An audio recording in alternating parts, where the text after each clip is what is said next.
ride with me in my foul life. And here we are. We're back. Another episode of the Fowl Life Podcast. Hope you all been enjoying the episodes. We've had some strong ones lately. Cody Cannon, Chase Rice, Rob Roberts, Flatline Outfitters, Oklahoma, Fort Cobb. What an experience down there. And then we took a little bit of a road trip north and went through Kansas, through Nebraska, up through Scotts Bluff, and into Wyoming. And here we are, Wyobraska Outfitters, coming at you from the road. The Fowl Life Season 14 from Benelli Presents on the Outdoor Channel. Y'all be able to find these episodes starting in July of 2022 exclusively on the Outdoor Channel. Today's episode of the Fowl Life Podcast is brought to you by our friends at Flaskap. Y'all got to check out Flaskap, Flaskap.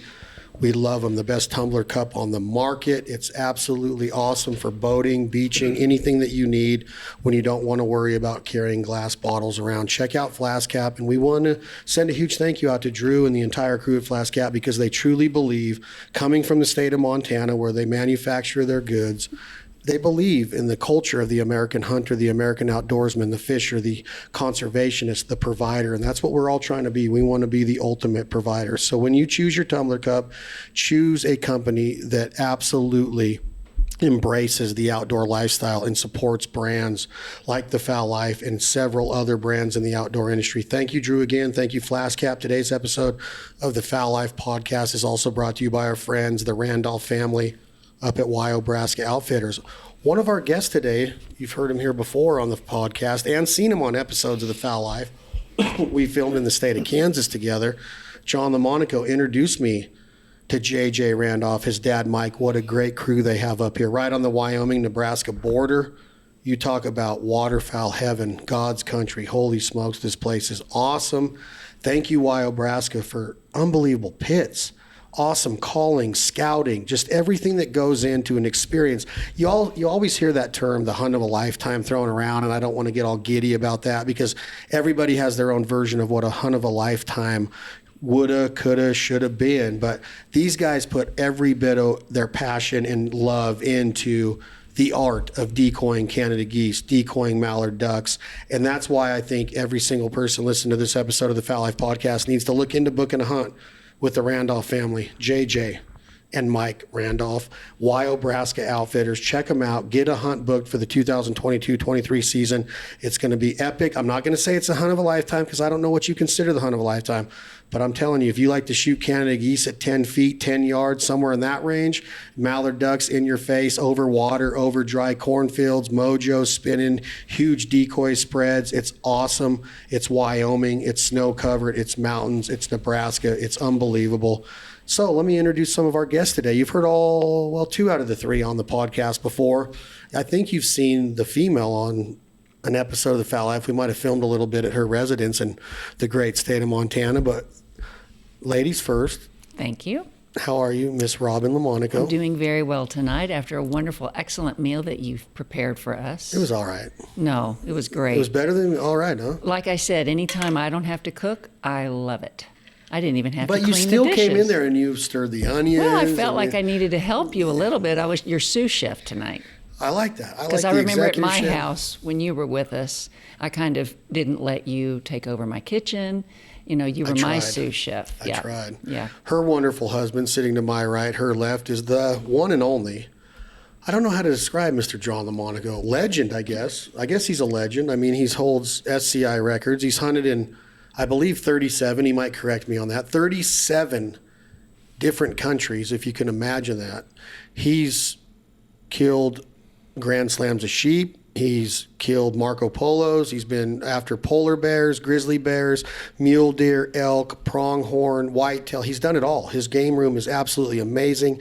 The way that this man can tell a story, his memory is unbelievable, like a mousetrap. We talked a little bit earlier tonight, and just listening to him talk about Joe DiMaggio and Martin Luther King and John F. Kennedy and where he was at certain times in American history. You're just like, I used to read books about this stuff, but this man lived it. He's in his 87th waterfowl season. John Lomonaco, how are you, my friend? Well, thank you so much for the kind comments. When I'm out hunting or particularly talking to people that share the passion, I'm a pretty happy camper. And you add my wonderful wife being with me, and I'm a great believer today in that old saying, couples that hunt together stay together. And we've had a very, very pleasant journey for going on 22 years of marriage. And during that time, I was able to start Robin off on it, and I'm really proud of her hunting knowledge. And she still has a way to go, but she's going to be able to take care of herself in the field, that's for sure. She was owning the shotgun today. She was hammering them, out shooting you and Les. I don't know if she was out shooting me. I was pretty much on target. John Lomonaco, thank you for being here. And last but not least, you've seen him on episodes of The Fowl Life. Oklahoma, Kansas, South Dakota. I'm trying to think of some other ones. North Dakota, Nevada. He's been a lot of places with us. He is also a life member of Safari Club International.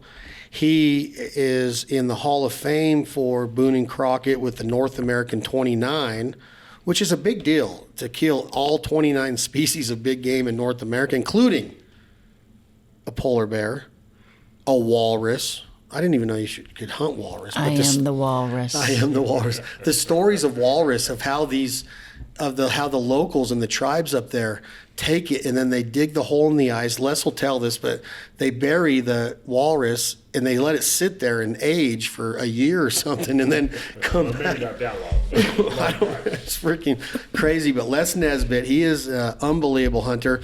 The one thing that I wanted to say before Les talks, though, that when I introduced Mr. John Lomonaco, is that after all of those world travels, after all those Pakistan, all over Russia, all over Canada, South America. I mean, you guys can name all the countries you've hunted in, but you both have an unbelievable passion for waterfowl and wing shooting. Les, is this fair to say that you have left the mountain chasing sheep or deer to get back to the duck marsh, right? You know, I have. I've been up on a mountain in Nevada by myself hunting mule deer, and the wind would come up, and I'd look down there and I'd see that wind blowing, and I'm thinking, well, I think I could be on the marsh in about 5 hours.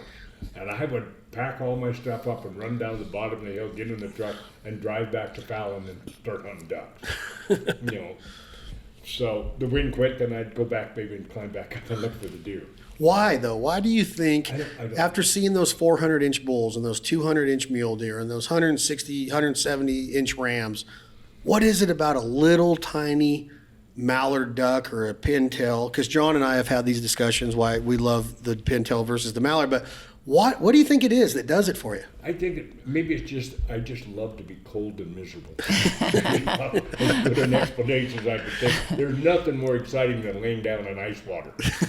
Well, we were not cold and miserable today. No, we had today heated we had blinds. heaters and, Yeah. know, but I think we've maybe progressed. We a had little bit. sandwiches in the Yes, blind. we did, you know, most of the time when I was Doing not it in these yourself, situations, right. when I was doing it myself, I would actually go out and lay down. But what do you think it is about this lifestyle that makes you get giddy about it? I want John to talk on it next, but there's got to be something in your brain, because we have this saying in our brands that we merely exist in a duck's world, because they literally control my life. Like, I think about ducks all the time.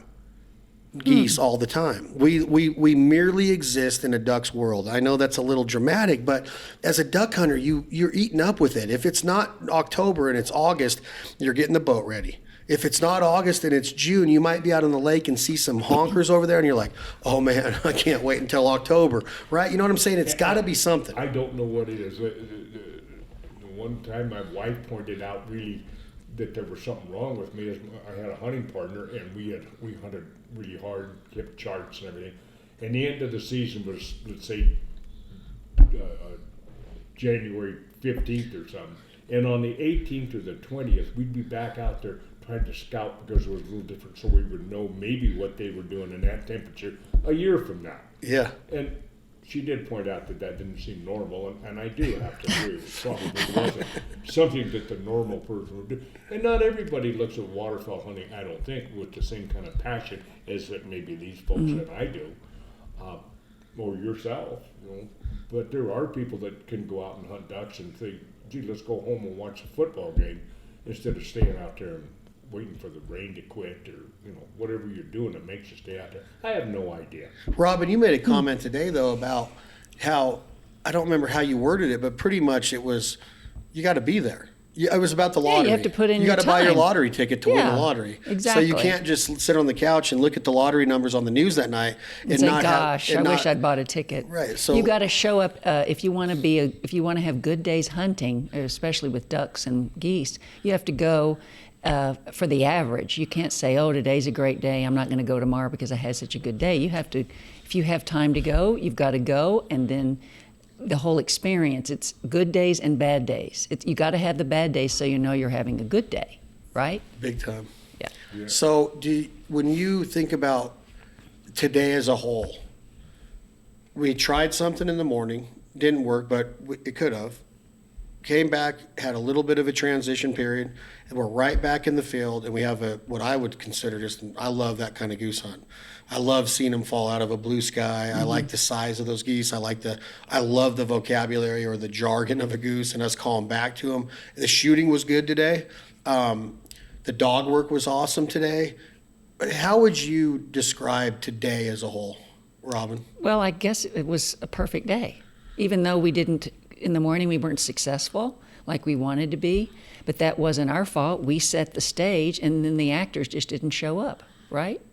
So. Ooh, I like that. Yeah, that was that. They don't have their Actors Guild card. They're fired. But this afternoon, like you said, the sun came out and we could see the cornfields in the distance with a little bit of snow on them, and the bluffs, and it was the weather was nice. It warmed up, it was. and the geese, they were a little bit. They didn't exactly do what we wanted them to do. We had to really call them a lot, and you all did some great calling. But in the end, we got our limits, I'd say. Yeah. I think a lot of it, and John, I'm going to ask you this question about, well, we're going to go back to your passion for this. Obviously, there's going to be several stories throughout the next few podcasts we do together. But wind plays a huge role in waterfowl hunting, meaning being able to kind of be that airplane director, that has the sticks out there and you're kind of doing all this stuff. And I know that the podcast audience can't see me unless you're watching YouTube, but you got the two little orange sticks, right? And you can kind of guide them in. And with wind, you can kind of command waterfowl what you want them to do. You can set your spread to where that wind's going to be. But when there's no wind like there was this afternoon and early evening, you're kind of at their mercy to where they're interested. But they can do whatever they want. They can light here, they can light over there. They don't really have a rhyme or reason. Is this fair to say? Very true, very true. We can control and adjust for a lot of things, but it comes down to really thinking like the bird is, or trying to figure out what they're doing and why they're doing it. And sometimes you'll find that when they're bucking the sun, they're a lot more cautious because their vision is just like us. When we're looking into the fireball of the sun, we don't see too well, but they are very sensitive to wind. And if you watch, one of the tips that I always enjoy is watching some birds that are serious about coming in and seeing how they handle their controls by dropping one leg, and you can see that he's going to make a turn. I've seen that several times when the bird is heading right directly into the wind, but he kind of wants to go onto another spot. He can't just make a sharp right or a sharp left. He can, but without breaking his glide, you'll see a foot, maybe 2-3 inches below, and he's just playing that just like you would a stick on a plane. So we really have some birds that have beautiful flying skills, and I think that when we're out there as much as we are, we get to really analyze what they're doing and how they're doing. And I'm a great believer in the effectiveness of a call for gaining their initial attention and for giving them confidence when it's time to come in on final.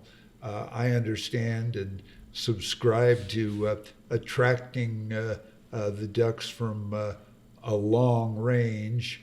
That works like not a visual flag, but an auditory flag. They hear it and they like it.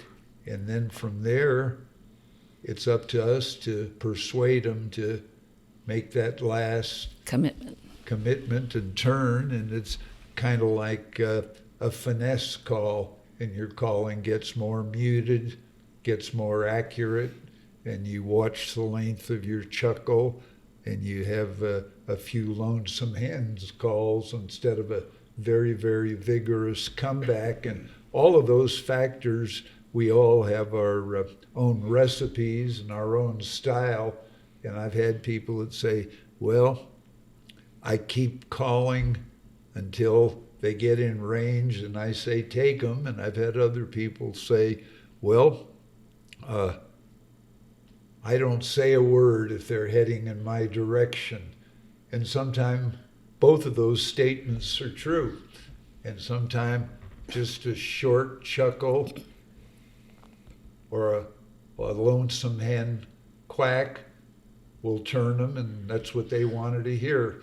So we have a lot of tools at our disposal, and knowing how to use them is what makes you a dedicated duck hunter, because you learn from trial and error and years of doing it that these birds are going to do different things, and we have to adjust, just like we adjust our lead for a long bird or a dead-on kill at 20 yards or something like that. But I think playing the game with the waterfowl is something that we've learned, and I'd like to think that after years and years of doing it, we've kind of mastered that. Some days they don't want to play at all, and that's where your weather comes in. But all in all, it's a marvelous game, and I'm just so happy that I had a chance at an early age to be exposed to it, because I fell in love with the sight of duck hunting, and I've never gotten over it. And I'm just as happy about today, even though the morning was slow and didn't work out the way we thought. We regrouped and we had a nice, tight, peaceful shoot. Everybody knew what they were doing. We enjoyed some easy shots and a few hard ones, and that's what makes for a perfect day. And most people got large birds. That's right. Except Les. Well, you have to be able to pick out the tender ones, the veal, the goose veal. But that was a solo bird, so you really had no indication of what size it was. I saw him coming from a long way, but you didn't know if he was large or small. I tapped Chad, and he called that particular bird out. For you? Yeah. He did that. Well, we've been friends for quite a while. Do you remember the year you picked up a duck call for the first time? Yes, I do, and it wasn't during my early days, because I was mentored by a really, really good experienced duck hunter. He was virtually a market hunter at the time, and I watched him, and I learned a great deal about it. And it was primary pintail country where we were hunting and widgeon, so they used a lot of whistles. They weren't as sophisticated, but there was one called a Murillo, which is like a T-shaped whistle, and you can do a nice widgeon call, and you can do a sprig whistle with it. And I thought that was pretty effective. And I went to Stuttgart when I got older, and I went into a couple of the stores there, and I was amazed to see the collection of duck calls at the time. A fellow by the name of Chick Majors and his wife Sophie Major, and he also had two daughters, and they all independently won championships. The father, his wife, and his two daughters, and she married, and her name became Brenda Peacock, and these people are all listed in the record book. And I had a mentor in Stuttgart, Arkansas, by the name of Rex Hancock. And Dr. Hancock was a real character, a nice guy, and he was responsible for saving the Cache River bottoms in Arkansas. The Corps of Engineers wanted to dam that up and make it like a navigable waterway adjacent to the Mississippi. And he fought it tooth and nail, raised a lot of money, got Ducks Unlimited, Delta Waterfowl to back him, and they backed off of commercializing the Cache River bottoms. They were going to cut down the timber, and that today is a very, very major part of the duck world as it exists in Stuttgart. And to answer your question, I went the long way, but I thought it would be interesting.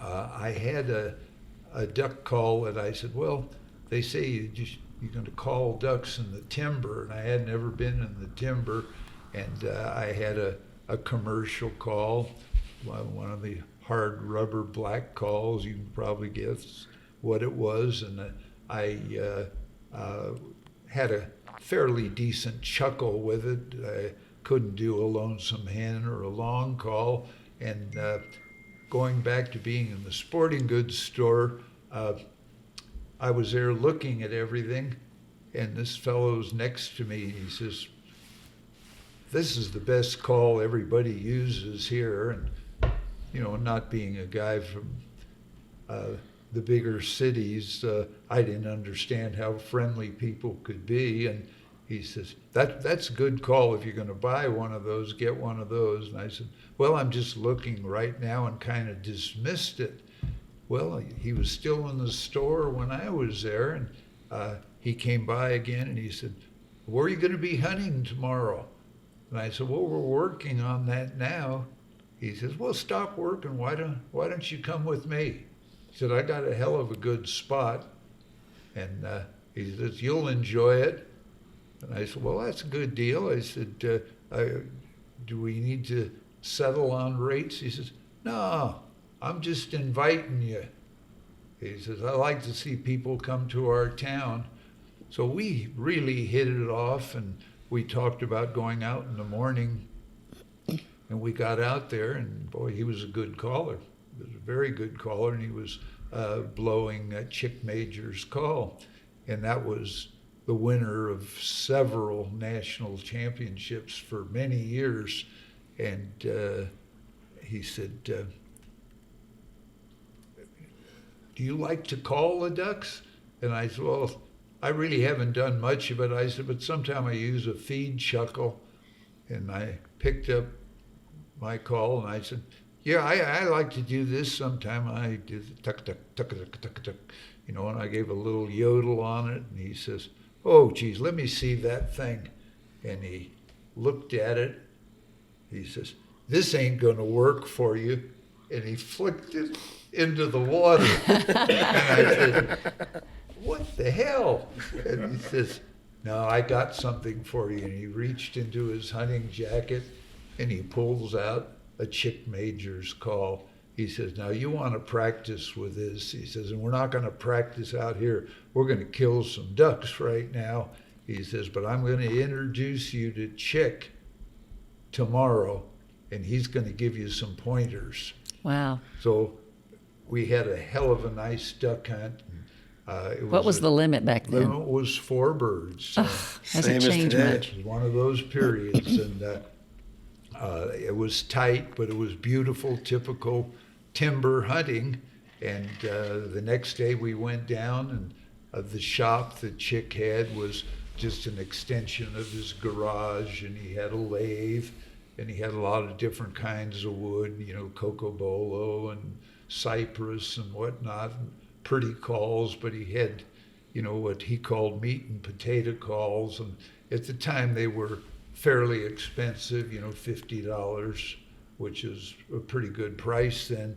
And he said, well, look, he says, you're going to have to do a lot of practicing.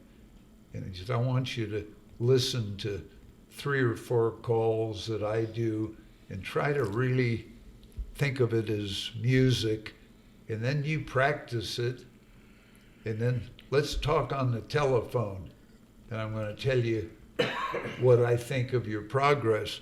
Well, gee, we did that, and I listened to him and listened to him, and boy, he says, you hear the way I'm doing that lonesome hen? And he says, I'm saying a word in my mind like squank, squank, you know, and he says, that's just the way you're going to want to feel it. And he talked about the count on a long call, you know, or a hail call, and a comeback call. And he gave me a real nice tutoring on the whole thing. Well, I was in San Francisco at the time, and I was driving 45 minutes each way to my job in the aluminum and glass business, and I would practice in the car. I guess that's why my hearing is so out of tune now. Geez, I was blowing my brains out in that car. And people would drive up to me, and they would be looking at me. What the hell is this guy doing? I'm over there. Oh, you had a pipe or something. And I did that, and I got fairly good at it. And I went back the next year, and Chick said, listen, you keep practicing. You got it down. Well, we had the Greenbrier, the Brittingham family owned it completely at the time. And we were hunting there every 3 days out of the week, you know, and we rested, and it was called the Old Winchester. Olin Matheson owned that, and we had some of the very best duck hunting in Arkansas, and we had a head guide, and a lot of the local guys would come out there to guide when it was kind of commercial. Well, we were a family group, just friends and family, so we only needed a couple of guides to put out decoys and drive the boats, and we were breaking into the place, and these guys really had all the power, and they got to be very dictatorial. You know, they were telling us not what they suggested, they were telling us what to do, you know. You get behind that tree over there and don't show your face, you know. Well, my owner didn't respond well to that kind of treatment, and he told me one day, he says, you know, these are nice guys, he says, but we don't need anybody in here to tell us how to shoot ducks. And he said, let's get rid of these guys. And so I said, well, who's gonna be doing the calling? He said, well, you sound pretty good. And so I said, well, okay. And, you know, I was working with a lot of birds, you know, and all that acreage of prime hunting, and working with a lot of birds gives you a lot of confidence. And I found out what I was doing wrong, and I said to myself, gosh, I blew those guys right out of the hole. That was too loud. I should have been slower. And I critiqued myself, and with Rex Hancock and Chick Majors tutoring me, they said, you ought to go into the contest. And I said, oh, geez, I said, these guys are all real pros.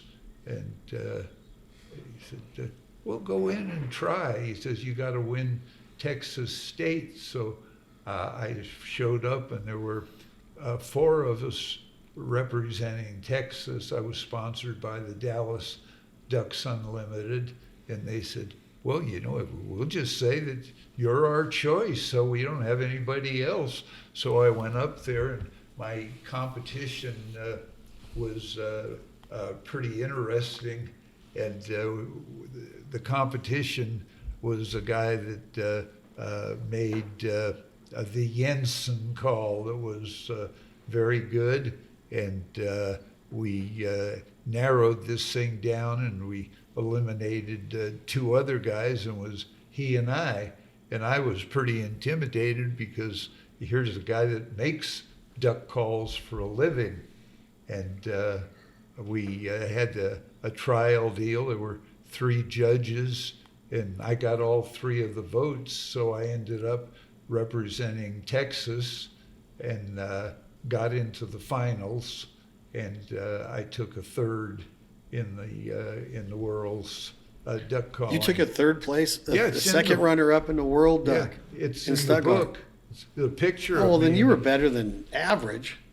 Well, You got to be good to well, freaking place in the yeah, top yeah. 3. I did that, but as you know,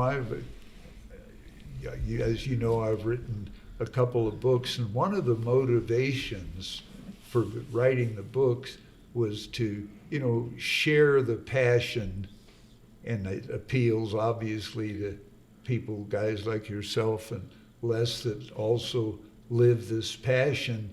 But there's nothing worse than someone telling you they've done something and they haven't done that.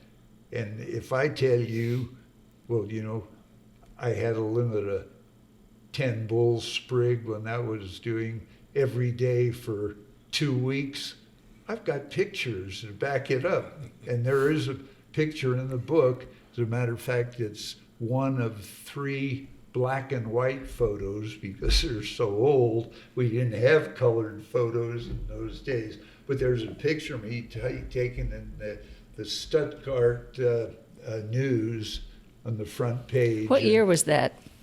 Honey, 1961?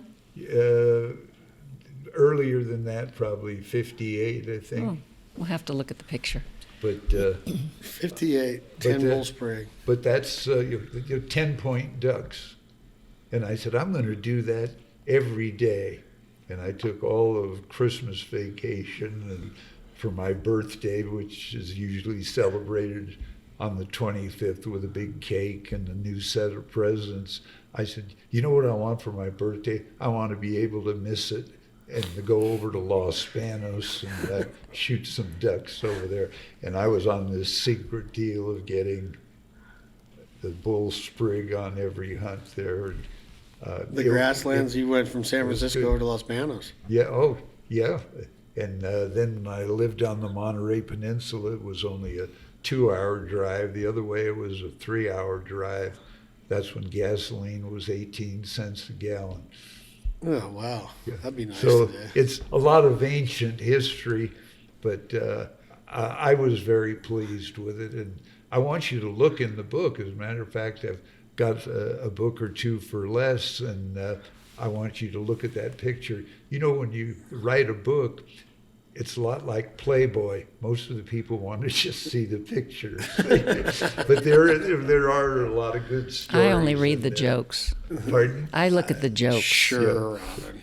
Les, you hear John talk about his passion, and a lot of that was about calling. Would you say your passion is more suited for the dog part of the hunt? Yes, dogs have always been a big part of it because I've always liked training dogs, and I've always been involved in dog trials. my whole family and most of my friends are related around dogs, dog trials, and waterfowl hunting. So the dog work has always been a real big part of mine. Just like you get passion for the calling or whatever, and I would do the same thing with dogs. And people go buy a puppy and train it, and sometimes I would go buy the whole litter. I'd buy all 8 or 9 dogs in the litter, take it back and train them. And I was not a great trainer. My son ended up being a good trainer, but I would keep what I thought was best and either sell the other ones off or something. So the dog work has always been a big part of it for me, and that's why I like working over water more than dry ground. But it's a big part, and it's a big part of waterfowl hunting, I think. Oh, is the absolutely. dog. Do you remember the year you had your first duck dog? Yeah, I was probably 10 years old, and I got a Springer Spaniel when I lived and I didn't know how to train dogs, but I worked really hard on, working him, and then I wasn't as smart as I thought because I went from there to a Chesapeake. Ooh. So, Ooh. Tough guys. yeah, a little tougher to train. It's been years since I've seen a Chesapeake, now that you just brought that up. I haven't seen a Chesapeake in probably 7 or 8 seasons. Do you remember the last time you saw one with a hunter? Long ago. Do you remember the last time you saw one? Well, the last was, I had one probably 25 years ago. So Do you remember the last time you actually like saw a hunter with a Chessie though? I haven't seen one forever. You know, I have seen some, and only because I always noticed Chesapeake, because I always really liked to just, because they could really handle cold water so well. Very much more difficult to train than Labrador. It's just a totally different concept you got to use to train most of them. You can't force them into anything like you can Labrador. You know, you can try and you can get bit too. But that was always one of the big things for me was the dog work. I want to ask you something. I have some thoughts with Robin, Miss Robin too, because her insight's really cool to know. You know, like her perspective from that. Sorry about that. From the blind today, but talk to me real quick in regards to dogs and duck hunting. I had a collar on Axel today. I didn't have to use it. He knows it through training of being conditioned with a collar. The rap that collars get is a big faux pas for me of the disciplinary actions on a dog. People think, oh, he's a dog, he's cute, she's so cute and cuddly. These are conservation tools, first of all, in my opinion, and they have to be well-mannered. They have to be gentlemen. They have to be very well-mannered females. They don't just jump up on your lap when they feel like they can, or jump up on your couch, or run into your daughter's knee when they think that they need to, take out somebody because they don't have any discipline. There's a lot of things that go into having a neat dog. We call them neat dogs, okay? In the South, I learned that. That's a neat dog. Well, what's a neat dog? Well, that's a neat dog. He's well-disciplined. She's well-mannered. They understand where place is and kennel is, and they know when the birds are flying. They alert you before you even know the birds are around you. There's a lot that goes into having a neat dog. But in your opinion, Les, in all of your years of training dogs, and I know that your son Kirk is a very qualified trainer, has some of the top dogs in the country as we speak right now. He's won the Nationals. He's won the Grand. He's a stud trainer. Is it okay to train a dog with an electronic collar? Absolutely. People, when collars started, Rex Carr, there was a trainer, Rex Carr, who was a premier dog trainer. He kind of developed the use of the electric collar. When just prior to electric collars we know it today, they would take cattle prods and they would have wire soldered on them. Take them out with a long wire and a collar on the dog, and they'd zap them off a cattle prod before they developed the collar. And cattle prods are a little more severe. But collars done properly, the dog learns how to accept them, and if the person uses a little bit of sense, and if you don't use them with a rage of temper, just I'm going to get you, or I'm mad at you. But if they're done properly, it progresses the dog's training ability several years. I mean, what may take you by show and tell, 3 or 4 or 5 years to get a dog really, really good. If you use a collar on him and done right, like with a pro or somebody, you can have, instead of waiting 5 years to have a dog like that, he'll probably be 3 years old, and he'll just like Axel. So it progresses. It progresses the dog's longevity as a good hunting dog. The sooner he learns, the better he's going to be for a longer length of time. And you don't have to be so severe on the dog as you do without a collar. Without a collar, you're using whips. They would shoot him with birdshot in the butt, which was a common thing. Oh, geez. They stand behind him, and the dog would break. They'd shoot him in the butt with birdshot.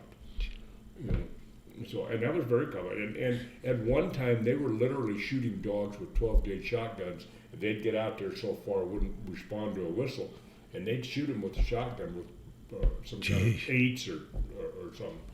And I have friends that are vets, and they would handle dogs from dog trainers and stuff. They said, you X-ray them, you can see BBs all through their butt. And that was, and then this is 25 years ago when they were just developing collar.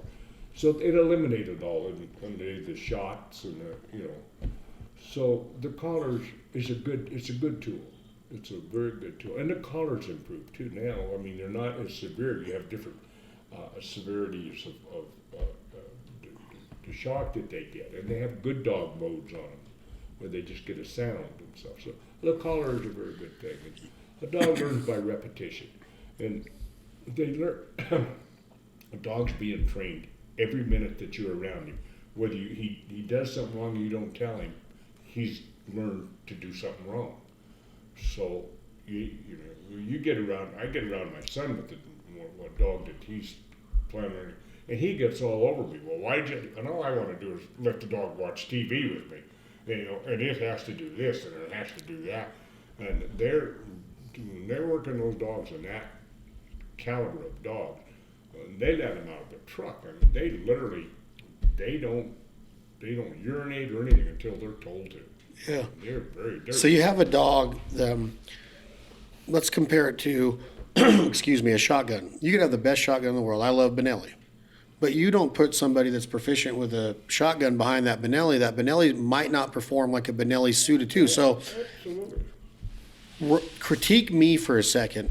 Watch me over the last 2 years, because I tell people all the time, I'm like, Axel is an unbelievable dog. I'm just a very below average handler.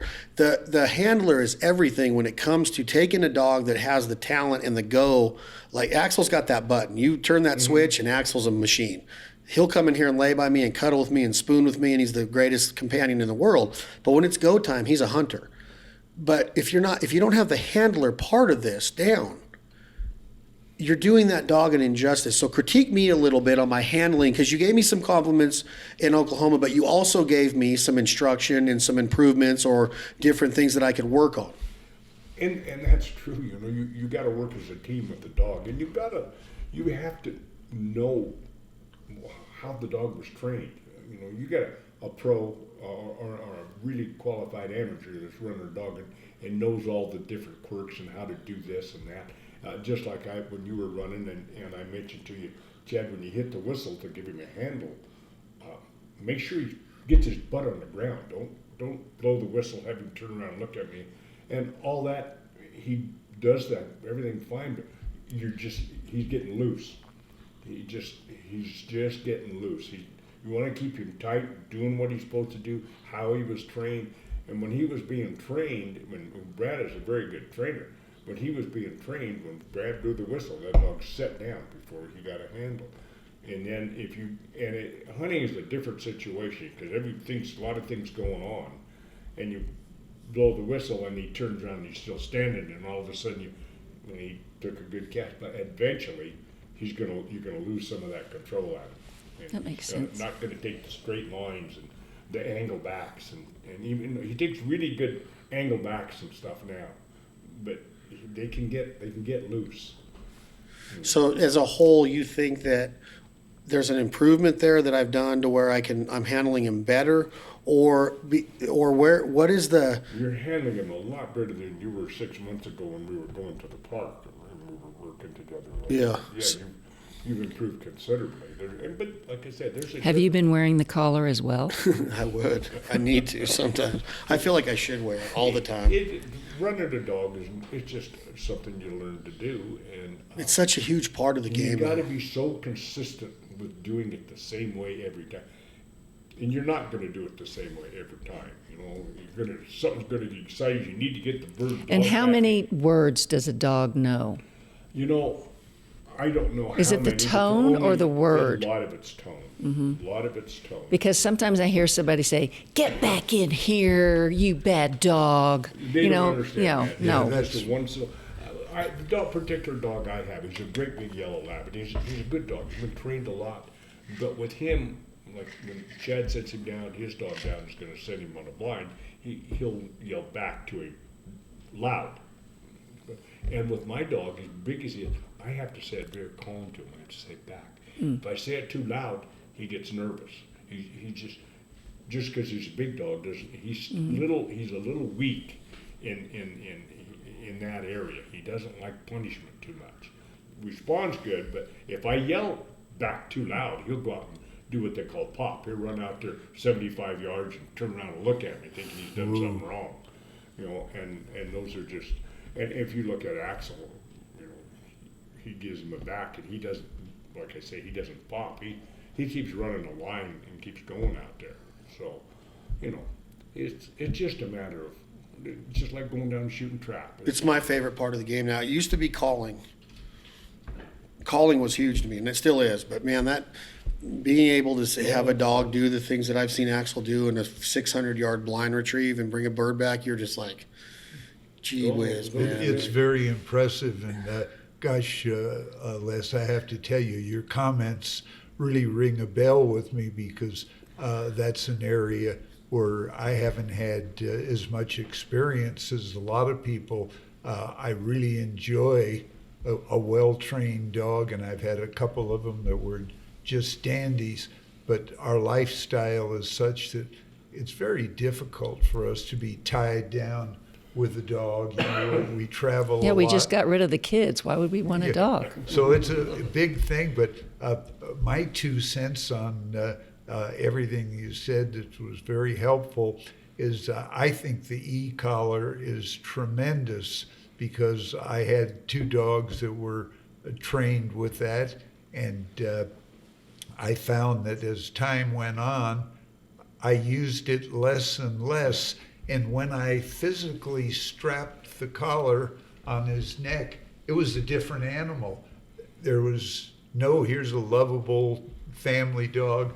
When I put the collar on, there was no petting, there was no softness, no snuggling up to my leg. It was, what are we doing, boss? It's time to go to work. And, you know, and I didn't baby him, but Robin asked how many words. I said, all of this superfluous thing. If you don't do that, there's not going to be any tree. Well, this is stupidity. And I just found that the presence of the e-collar was a big thing. And you also talked about a dog getting loose. And that's the first time I heard that terminology. But that's what happens if you don't regularly enforce it. And they get sloppy, and all of a sudden he wants to, instead of swimming on a direct line, he wants to hit the bank. Yeah, because exactly. that's easier. Exactly. And it's really, I can see where that part of it really rules your interest in the ducks. It does, and I've always been a dog guy, so that's probably one of the big reasons I enjoyed duck hunting. Oh, so yeah. Is you train all summer, so in theory you're hunting ducks all summer because you're out training your dog. And we would have pens full of ducks in my house, and we'd have a little pond for, and we'd go catch them. And my wife was really good about it, and I'd be working, and she'd catch the ducks, and we'd meet every night for 6 days a week, the whole summer long, just training dogs and running field trials, which I was never really good at. But it's just like anything else you do. If you want to be good at it, then you do a lot of it. Very rewarding, and I appreciated your comments, and I picked up several good points. What are the sensations that turn you on about waterfowling? You're in the blind. You have a gun. Yeah, I'm talking to you, Robin. Like, what you hear the dog talk, you hear the calling talk. You were making sandwiches in the blind. You have the birds working. You have the sights, the sounds, the smells, everything that goes into it. You're kind of new to it. You've been hunting waterfowl for what? Well, just since I've married John, so about 20, 21 years. So 21 years, but Yeah.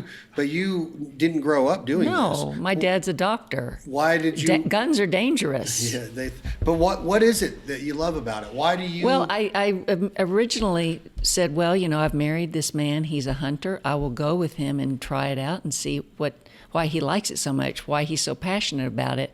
And I wanted to be with him when he was the happiest. And he was really happy in the blind, and when he made a good shot and calling and all that. And after a while, you just pick up things subliminally, or just kind of like falling asleep on a textbook. You know, it all goes into your head. And what I like about the day-to-day, or just being in the blind, is being with John. I don't know how it would be if I was in a duck blind without John, because we're together, we're a team. Where he goes, I go, and we just work well together. He sometimes has to go in timeout because he takes my bird, but he's learning. So I said, you know, John, if you want me to go hunting with you, you're going to have to let me shoot a few birds, you know? So John, give Boy, us a chance. I've really improved. You know, when I realized how important that was, we were down in Argentina, and they would say, well, Mr. John, where do you want to shoot? And I said, well, where are we going to put my wife, mi senora?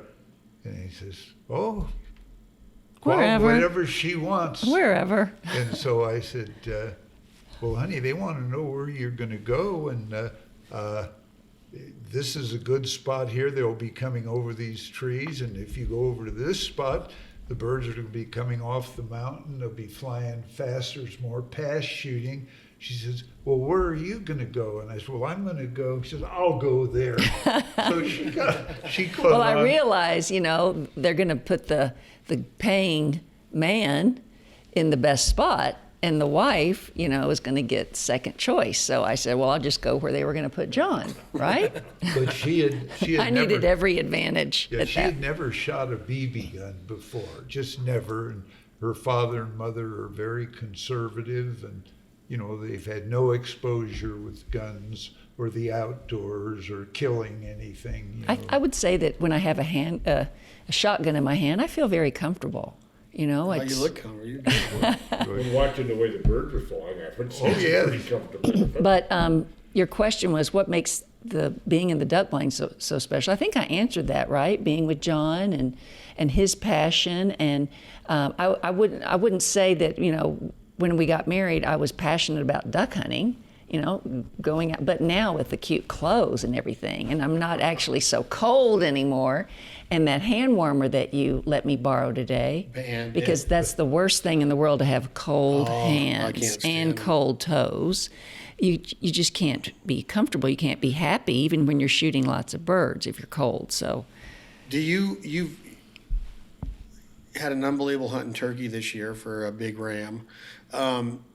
it was a Bazor ibex. Bazor ibex. Yes, a goat. It's a goat, Yes. actually.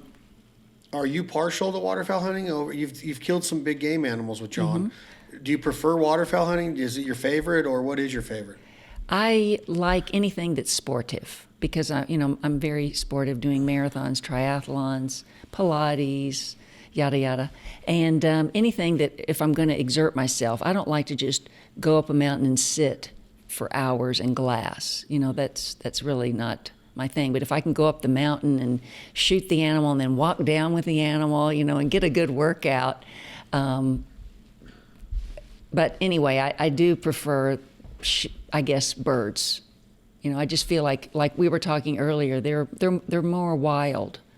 You know, they're probably the wildest thing we've got going right now that we could shoot, because you know some animals are behind the fence now and they've got these huge horns and they're not really considered wild anymore. And then even going and shooting a deer over some grain or in a deer stand, that to me that's not my cup of tea. You know, so I guess I'm more adventuresome that way, and there's the chance that you can miss when you're shooting a dove or a duck. And that's what keeps us coming back, is that we missed. If we got it, like John says, if we got it all the time, we just throw away the gun. We don't need to do that anymore. So, What is it about this place that turns you on, John? You've hunted Argentina many times, Mexico, Russia, Canada. You used to have an unbelievable place on the Peace River in northern Alberta. Why Wyobraska Outfitters? Why Jason Randolph and his dad Mike? What is it about this place that gets you going? Well, first of all, you have to have a good feeling right from the start. If you go in and you say, well, gee, I really don't care to be around this outfitter too much. He's a heavy drinker. He is incessantly smoking in every room of the house, but he's got good hunting. Well, you could put up with it.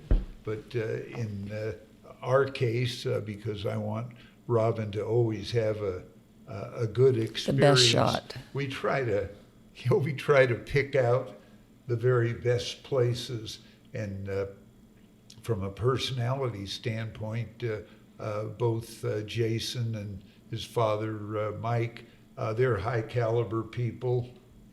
They're intelligent. They're very, very pleasant.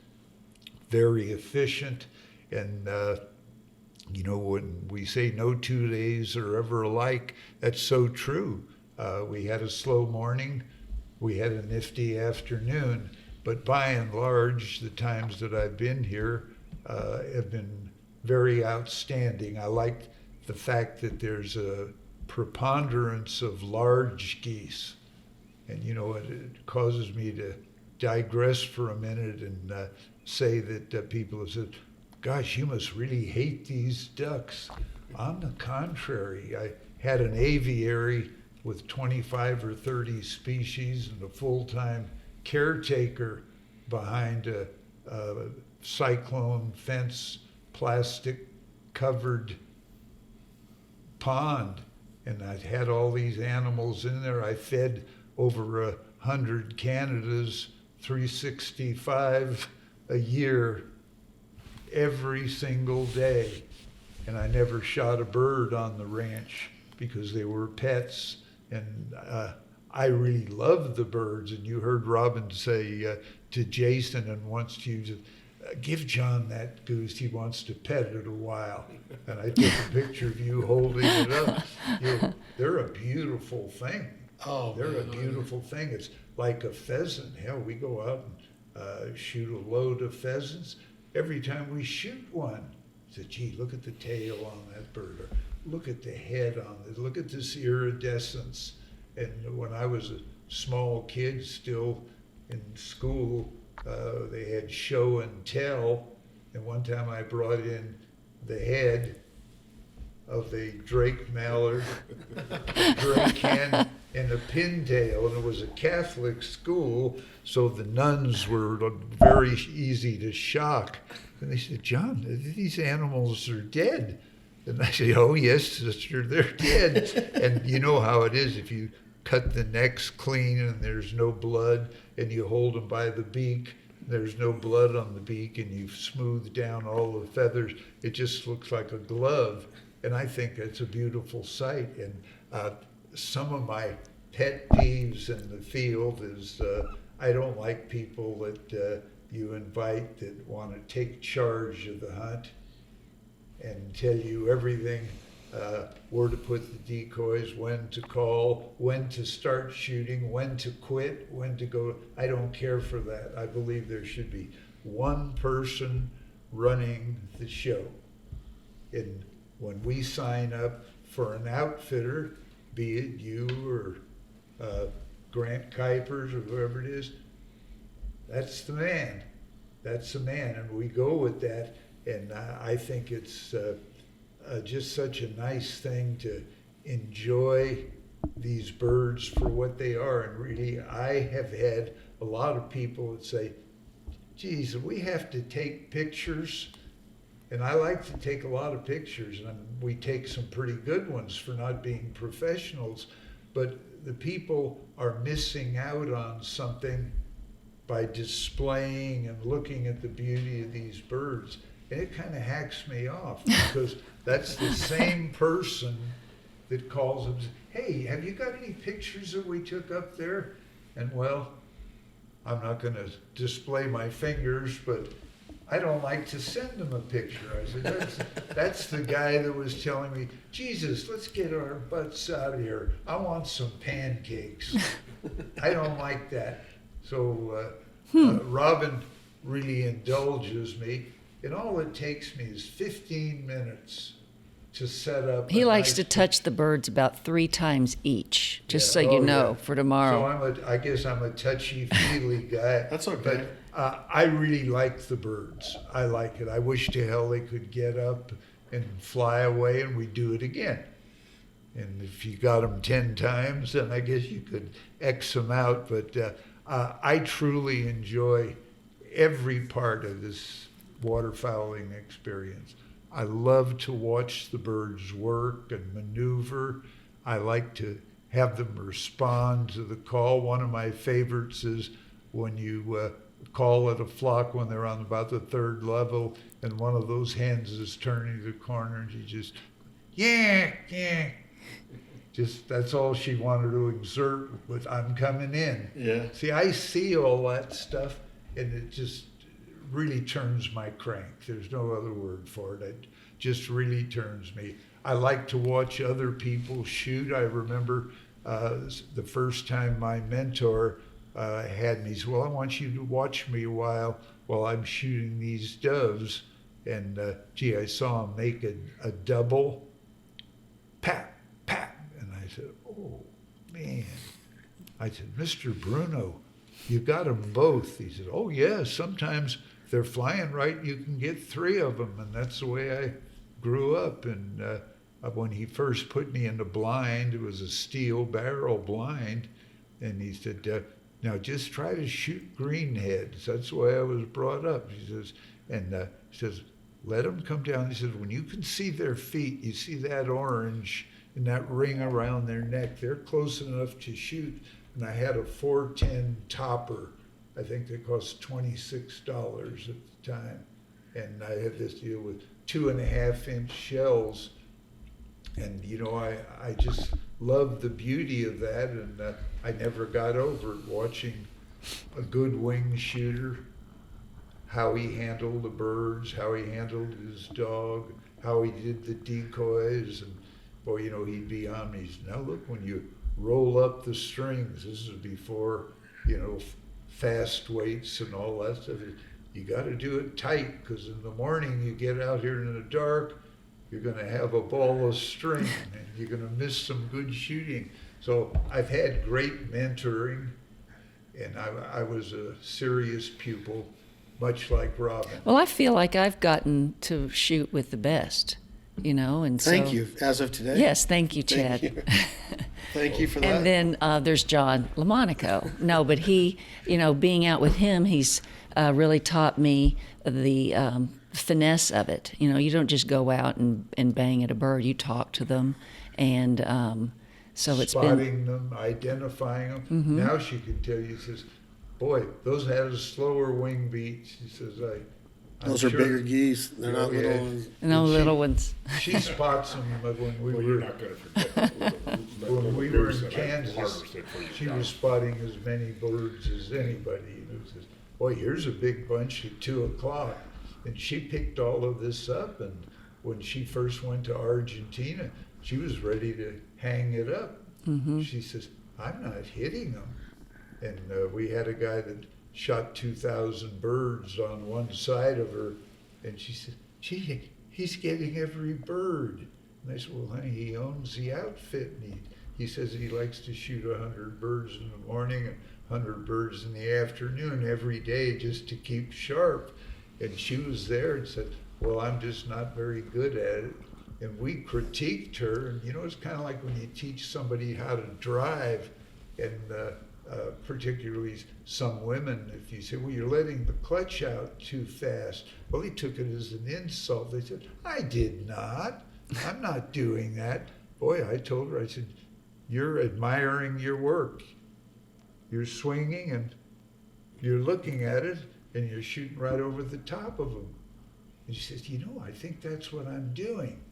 And boy, with that kind of an attitude, within a week, she was shooting a lot of birds. It started out, I got 25 this morning. I got 50 this afternoon. Geez, I'm trying to get 100 tomorrow. And she's gotten several days of 1,000 birds in Argentina. Our shell bill for 2 weeks is like $5,200. So that's what we do. It's sportive, though. Why wouldn't you? It's very sportive. I love Argentina. You know what's kind of cool about waterfowling? I was just thinking about, because y'all made mention today that you're going to go to Mexico soon. We were in Oklahoma the last 10 days, and then we came north to Wyoming. To freaking Wyoming, the land of Chris Ledoux and Cheyenne Frontier Days and rodeo and the Continental Divide, and we're hunting ducks and geese here, right? Y'all are going south. We came north.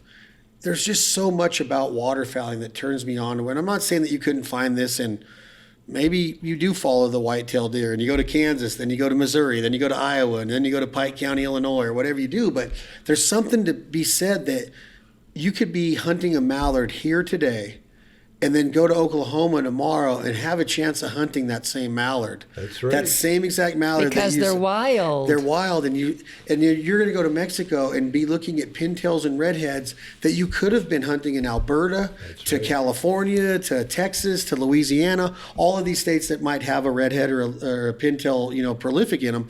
That's what's really cool about waterfowling to me, is you just never have an idea of what you're going to encounter. I would have thought, well, why would I go to Wyoming after Oklahoma? There's a reason why I'm south, because all those birds from Wyoming and Montana are down here. No, that's not the case. There's a lot of birds up here, and that's kind of like a really cool ideology to me, is that you just never know what you're going to get, and that's what what Miss Robbins said today is like, you got to go. You got to, if you're going to play the lottery, you got to get off your ass and go buy a ticket, because you're going to sooner or later watch the news that night and go, dang it, I wish I would have bought a ticket. And if you guys go tomorrow, and I know that I'm taking the morning off because I'm going to let my brother Clay host tomorrow, you're going to come back and you're going to be like, oh my God, they were all over us. You should have seen it today. You should have seen it today. And that's what they call FOMO, right? The fear of missing out. And waterfowling is the ultimate FOMO. The ultimate FOMO. You could be like, should I go? Might not be perfect. It's not going to be wind blown. It's not going to be sunny today. And then you come back and you're like, oh my God, this group of teal came in and they gave it up and we killed 14 of them and 4 of them were banded. And that's the cool part about hunting, right? Oh, it's exciting, and we're all very fortunate that we've had the opportunity to live this life. This is a big thing. It's not for everyone. Everybody. Yeah, we're on Everybody. That's one of our other podcasts. John's been on that podcast. Oh, yes. Boy, let's talk about that real quick, John. When we first met, I made you a mallard duck, or I can't remember if it was duck or goose, but I made you a stroganoff. And that stroganoff recipe is that is a recipe from my good friends Brad Forsyth and Jim Ray, California, Nevada team, and it's in the new Provider Cookbook. But I made you that stroganoff in Kansas that night. Yes. And I put the green onions on top of it, and I did all the Yeah, you gave me a plate about this big and he was that carbo high. loading. You were hungry. But let's end this podcast, because we are going to come back tomorrow with part 2. But let's talk about. We'll start with Les. Wild game is awesome to eat, to cook. I always talk about Ted Williams, and I know that I'm going to throw people off, like, why is he talking about baseball now? But Ted Williams, when I was growing up, he was way before my time, but he had a book called The Science of Hitting. And chapter 4 in that book was called Visualization. And I learned at an early age to visualize. I would visualize everything in my life, whether it was when I wake up tomorrow, I'm going to get my stocking and I know that there's going to be a Michael Jackson Thriller cassette in it. And this was like 1982 or 83. I remember visualizing that. I was like, I'm going to get Michael Jackson. Please nobody write in and say, oh, Michael Jackson's the king of pop, whatever. But I would visualize things. If I was in the on-deck circle, I'd be like, this guy's going to throw me a slider on the inside part of the plate, or he's going to go away from me. I'm going to have to sit back, let the ball get deep. I would visualize everything. And in waterfowling, hunting, whatever, you have a blank canvas. And you could throw all these paints, all these oils at that canvas and create it. The roost is here, the day loaf's here, our decoy spread's here, our ground blinds are here, our dog blinds here, our calling's this, our flagging's this. It's going to be sunny, it's going to be overcast, low ceiling, high ceiling, no ceiling. It's going to be, there's all these visualization processes that you go through the night before. If they do this, I'm going to do this. If they say this, I'm going to say this back to them. That's what I love about waterfowl hunting. Then to take it a step further, I start visualizing as the hunt goes on. I'm like, man, we're stacking up the geese. Oh, yeah. I'm going to do this recipe. I start to visualize. I started to visualize tonight's dinner when I was in the blind at night. Granted, it wasn't all wild game, but I was like, I got all this food given to me by my Cajun friends through duck hunting. The common denominator, again, is duck hunting. I'm like, I'm going to do this with the boudin. I'm going to do this with the sausage. I'm going to do this with the da-da-da-da-da. So visualization has become a huge part of my waterfowling process, whether it's dog work, calling, response, scouting, decoy setup, concealment, weather, forecasting, all of that goes into it. And then I take it a step further of now as the hunt comes to a close, I'm like, I wonder how I could prepare this geese to where everybody's like, wow, that was worth coming hunt, because we're providers. Right. We eat this stuff. And Canada goose has got a bad rap in a lot of ways. I can make Canada goose taste unbelievable. I do it all the time. Like that whole freezer's full of Canada goose right now that we got in Oklahoma, and we processed all of it with a meat grinder, Meet Your Maker. It's called Meet Your Maker, and it's a big grinding system, and we put pork fat with it, and we use it for gravies and spaghetti sauces and all kinds of things. Can I make ragu with it? Ragu, biscuits and Yum. gravy, whatever. I made a spaghetti sauce the other night in Oklahoma that was unbelievable. It was a like a marinara meat sauce. It was a red sauce I took fresh basil and garlic and olive oil and tomatoes, and I spent all day cooking the sauce, and it turned out awesome. Well, I think we owe it to the animals that gave their life for us. So you visualize Yeah. how could I take this meat and make it something unbelievable? And that's what I like to try to do. So when we start talking about the end process and what we're going to do tomorrow, we're going to cook mallard ducks tomorrow. You love to eat wild game. You both love to eat wild game. Do you get off on that whole circle, that whole process of sustainability of farming, scouting? Because the farming is important, right? Yeah. Farmers are growing these crops that these birds are eating on. Not just the birds, but the coyotes and the white-tailed deer and the turkeys. And then all of a sudden, this hunter shows up on his porch. Hey, sir, do you mind if I hunt your cornfield? There's some Canada geese in there. Now this human being goes out there, kills this Canada goose that's been eating this corn that this human being planted. And now this human being is taking this goose's life and skinning that goose out with the skin on or whatever, and cooking that Canada goose to feed his friends and family or her friends and family. And it's sustainability 360 degrees. That's the coolest freaking lifestyle that you could possibly live. And it's organic. Organic as heck.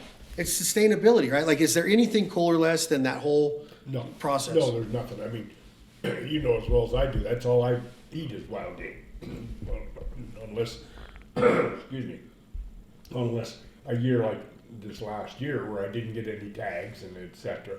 But all I ate was elk and white-tailed deer and waterfowl, and that was 85% of my diet. Well, and salmon and halibut when I'd go to Alaska, and that's been 85-90% of my diet for years.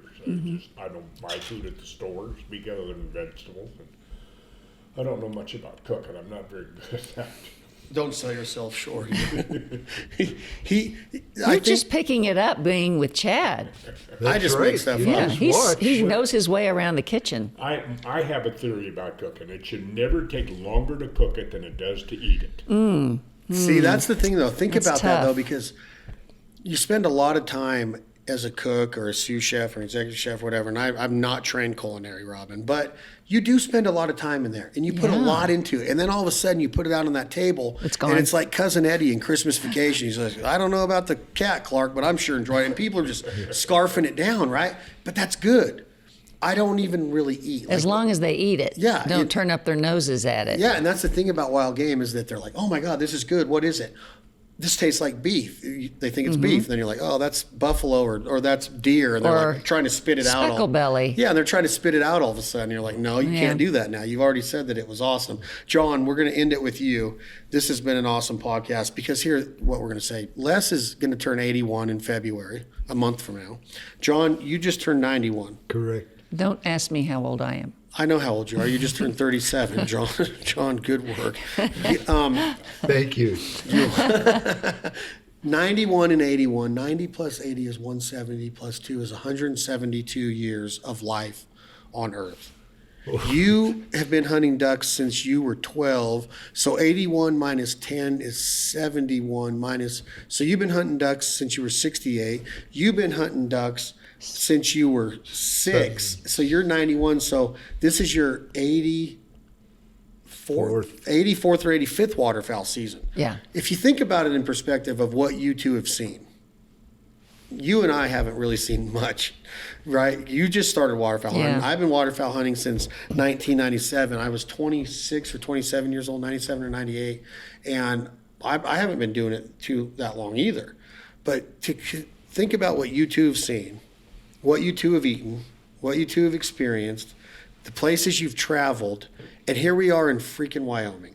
Out of all places in the world, we're in Wyoming. Torrington, Wyoming. Torrington, Wyoming. How neat is that to you, Mr. John, that this little town, like literally this is what you call kind of a flyover state, like this is a state that not a lot of people come to visit, like New York City or San Francisco or New Orleans or Miami. This is Wyoming.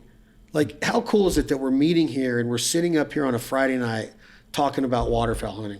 Well, it's extremely cool that also 4 people are having a lengthy, diverse conversation with never a moment to stop and think what they're going to say. It's coming from the heart, and Les says, gee, I've enjoyed the dog work aspect of hunting, and Robin says, I've enjoyed starting from scratch and being able to hold my own in the field, and for me to say, gosh, I'm as excited about the hunt tomorrow as I was the first time I went on one. And I always tell myself, gosh, I hope we have a good day. And then you find out, even if it doesn't always show up in the bag, it's better than a day in the office, and This is Chad's office. Kind of my office. yeah, it's nice, and you do a wonderful job in really selling and exposing the great outdoors to a hell of a lot of people. And I think your efforts in that are very commendable. And I've commented before that I think one of the things that makes your shows and your presentation so desirable is the fact that you have something for everybody. And you don't say, look now, we're not going to talk hunting unless you know everything you should know about it. I'm not going to talk down to you. You make it a natural phenomenon, and you've got a very good explanation as to why you like it. We've been talking about it here without a pause because we love to talk about it, and you're the facilitator of that movement. And indirectly, and then again directly, you play an important role in solidifying the value of hunting to humanity today. And you're saying, look, if you haven't explored this, you're missing a heck of a good time. And you show that it isn't something with tunnel vision where unless you want to call ducks and you want to shoot ducks, there's no place for you here. You say, hey, look, I've got rock stars, I've got UFC champions, I've got business people, I've got people from all walks of life. Wives. Wives, sure, you bet. Ex-wives. Yeah. We know all about that. All looking for the next one. But it's been Well, a thank lot. you, John. That lot means of a fun. lot. Well, it is the truth, as I've told you before. You have a natural amenity and really strong. I guess I'm going to have to call them personality traits that are just a natural for you. You don't have to rehearse your act. It's in your heart, it's in your mind, and it was difficult for me to figure out the word that I wanted to use for a minute because it's very diverse, but you're damn good at everything you do, and I predict good success for you in the future, and keep up the good work. And lastly, thanks so much for including, I think I speak for all of us, to be here sharing this time with you. How can you say, well, we had a bad trip to Wyoming because there weren't too many birds? This is a big part of the trip right here. Wasn't and it now. neat? It was nice. And there are a lot of birds. That's right. But this was awesome. John, that was very nice of you to say. Thank you. Robin, do you feel the same way? I sure do. I knew of course. I had to put her Will on you the cook spot. tomorrow night, too? Yeah, of course Okay. I am. I'm doing Mama Dale's duck out of the Provider Cookbook. Mama Dale. Mama Dale's. That is a recipe from a lady that her Mama Dale? son works in the outdoor industry, and Paulo is an awesome duck hunter. He's a great fly fisherman, unbelievable fly fisherman, an awesome duck hunter, awesome speckle belly caller. And his mom perfected this. They're an Italian family, and they perfected this recipe. It's in the Provider Cookbook, and it's, God, it is so good. So Where I can't. is he located? He lives in Reno, but he hunts a lot in the Sacramento Delta and the Butte Sink and the Chico Valley and all over the rice country. And then he works for some different companies that specialize in cold weather gear. But his mom is an unbelievable wild game chef. She does ravioli. She can do gnocchi. She can do her minestrone is unbelievable. I actually have another friend in that same area that his mom is Vietnamese, and she's going to do a duck pho soup, pho. We like pho. So it's my favorite food right now, sushi and pho. I love that pho. Yeah, we like it too. I like the way you say it, pho. So I think that's the correct pronunciation. Right. But anyway, she's going to teach me because I can't get the broth right. I suck at the broth. Isn't it made of pork? It's got it's got you cook down the pork and there's all this you just the mixture of the herbs and the mixture of the onions, and I can't get it right. Mine sucks. It might as well just be tea water, dirty water. Like, it's not even close to what a pho is supposed to be. So she's gonna teach me that, and then put like medium rare duck, just like some freaking slices of duck steak out across it. It's gonna be unbelievable. Because my favorite pho is rare steak with tendon. I love tendon. It's like eating candy. It's not the most healthy stuff, but beef tendon is unbelievable. And the way that the Vietnamese prepare it is awesome. So she's going to teach me that. But anyway, Paulo, that whole area down there is enriched. We talked about it today. California has a ton to offer. And the culinary part that I've learned in that area of California, north of Napa, north of the Bay Area, is unbelievable. So that's what we're going to cook tomorrow. I have one other culinary question. You talked about when you made the stroganoff at Mitch's in Kansas, Mitch's place. You called it something else. You didn't call it stroganoff. See if you can remember that. You gave it another pronunciation. You said, this is not stroganoff, It's stroganoff. Stroganoff? Stroganoff? What did I say? I'm trying to remember that one. That slipped by me. But you Stroganoff. gave it a Stroganoff. different name. Stroganoff. I did? Yes. As a matter of fact, I might look at We one have to of go our- back and watch the Yeah, episode. when you were talking to Drake, the little That fellow he was there, so and cute. Yeah. you put that Mitch's big son. bowl of it in front of Drake. Oh, I said something to him. him. And then you said something to me about, now this is not stroganoff, this is, and we'll You're going to have find to it. remind me. I hope I wasn't talking smack, because I can think of some smart ass terms that I would say right now. Not to a little boy. No, I would never. I love Drake. I remember when I was eating pizza with him. His grandpa, Mitch's dad, owns the Big Cheese there in Wellington, Kansas. And I've had so many great times with his dad. Drake's a little stud. He's done some photo shoots with us. He's been on the show. He's been in the blind with us. Yeah, he's He's a very little stud. intelligent. Yeah. We'll do this again tomorrow, the Fowl Life Podcast. Les Naisbitt, Mr. and Mrs. John and Robin Lomonaco, straight out of Wyoming, Nebraska line, Wyobraska Outfitters, JJ, a.k.a. Jason, his dad Mike Randolph. Thank you all so much for rolling out the red carpet and having us in this part of the country. Snow-covered country, black ice country. It was like 4 degrees this morning, warmed up, had a tsunami. What would you call it? What came through at like 10:30? Not Scirocco. Chinook. Chinook came through. Chinook. The warm winds came through here. Brought it up to, they said about 40, but there's no way. It was cold all day. It's going to be about 21 for the low tomorrow with a 45-degree high. There's going to be some geese dying. Is it supposed to wind tomorrow? Yeah, 20-mile-an-hour wind. So there's going to be some ducks killed tomorrow. We got to get some ducks for dinner Oh, tomorrow. yeah, we need Quack. them for Mama dinner. Quack.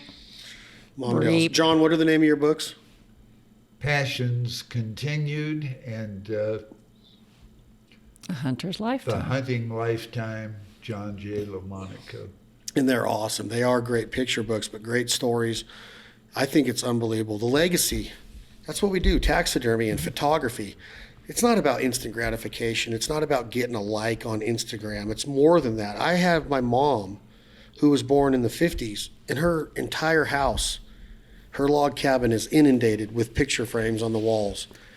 Bookcases full of picture albums. I made and Les will tell you this, I've made a promise to myself that I print 500 pictures every 2 weeks off of my phone to put into leather-bound photo albums. Because that. nobody looks at my pictures on my phone. I can't find the pictures I want to find. Yeah, So now people True. come over and they open these books and they're like, whoa, whoa, whoa. You know, it's like conversation piece, it's memories. My daughter, Alyssa, can look at it. And it brings validation to this life of the travels and the experiences and the friendships and the stories and everything that we encounter on it. So I've made a promise to myself. I'm going to keep printing them out, and all the pictures we took today and yesterday. And I in think that's a Oklahoma. great idea. And after I'm done with my phone, I'm getting my mom's phone, and then I'm getting my brother's phone. And I'm then gonna will do you them all. erase them? Well, they're on the cloud. Okay. I mean, All right. I mean, there's a bunch of them on there I'd want to erase. cloud. The clouds up there. I need to That's a get good on. idea. We ought to get back to scrapbooking When I had and other on photo albums. on Christmas dinner, we had some people come that weren't immediate family, and I watched them. They're hunting friends of mine, 3 of them, boyfriend, girlfriend, and another male friend. And the first thing they did for the first 40 minutes was go up and down my mom's hallways. Oh, yeah. Chad, is that you? Who's that? Is that your dad? Who's this black guy? Cecil. He raised us. That was my dad's dad. My dad was raised by a black man because my dad's dad died on my dad's 24th birthday. So my dad, through his 20s and 30s, was raised by this black man of being his mentor. I guess raised isn't the right word because he was an adult, but this man from Oklahoma, Cecil, who moved to Richmond, California, around Oakland, came my dad's dad pretty much, and he took over as our grandpa. So he was in every picture, every baseball game, every hunting trip, every basketball game. So people are like, who in the hell's that black guy in all these pictures? And I'm like, that's Cecil. He was our guy. He died at 93 years old. Wow. 2.5 years ago.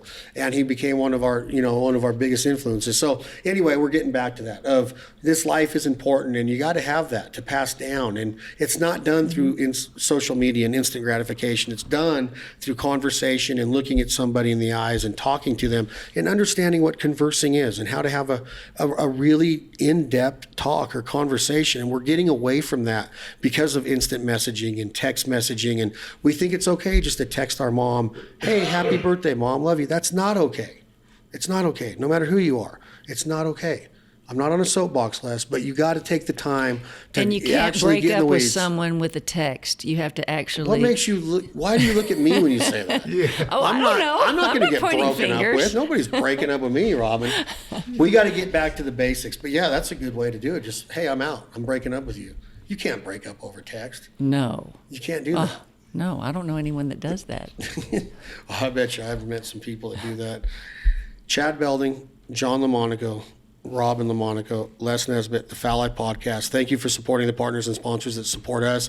Flask Cap, thank you very much. Wyobraska Outfitters. And last but not least, tonight's episode of the Fowl Eye Podcast was brought to you by our friends at Safari Club International, SCI. We are going to have another podcast in the next 48 hours with Les Naisbitt and John Lomonaco, both life members of Safari Club International. They have been all over the world. They know exactly what SCI is doing to preserve hunters' rights. They are first for hunters. They are behind the scenes on Capitol Hill, Washington, D.C., state legislature, all over the world.